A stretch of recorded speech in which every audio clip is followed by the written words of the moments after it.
From Ramallah is Husam Zomlot, who's senior Fatah official and an ambassador at large for the state of Palestine. First of all, your reaction to this video, which, as I've said, is unverifiable by us here at Al Jazeera. But what do you think when you see these pictures? This is what we experience and live on a daily basis. This is no revelation for us.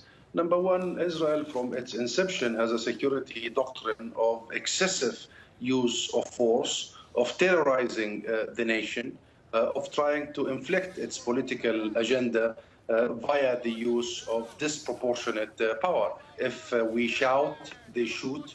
If we throw a stone, they break bones. If a bullet is fired, they bring their Apaches and their F-16s. This is the iron wall.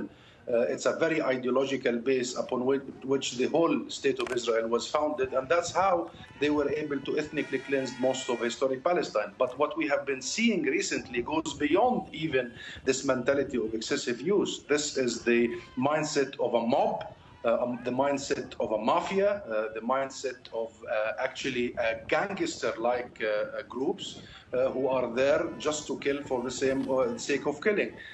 What on earth would justify the firing of almost 50 bullets in the laying body of a young boy, except that mentality of perhaps shoot to kill and making sure that this person has died? Has nothing to do with containment, has nothing to do with rules of engagement, it has nothing to do with the threat of this individual or that. It's just a revenge, and that revenge is very well rooted in the hatred. And we in Palestine have always witnessed that the victimizer, i.e. Israel, the occupier, hate the victim more than the victims hate the victimizer. And what has been your response to the words of Joe Biden, the visiting US Vice President recently, when he criticised the Palestinian leadership for failing to condemn the continued attacks by Palestinians, which started, of course, on October the 1st?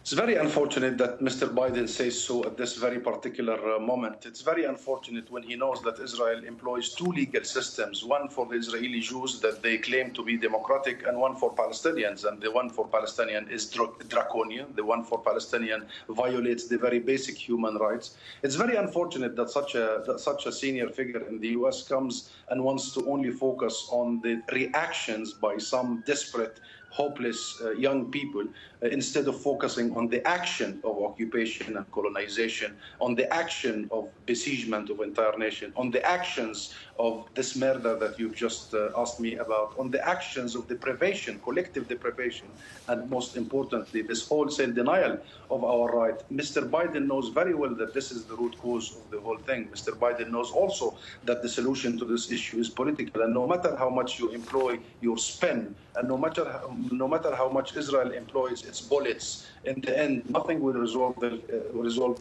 this except political realization in Israel that our rights are legitimate. And therefore, we regret what he has to say, especially in the context of the international community acknowledging all the time that as actually we, the Palestinians, we are the ones who have kept our commitments for too long without any real political substance. And therefore, we see it as an ill-advised statement. And we did hear him when he said later that actually no amount of security measures would resolve this political issue. Husam Zomlot, thank you very much.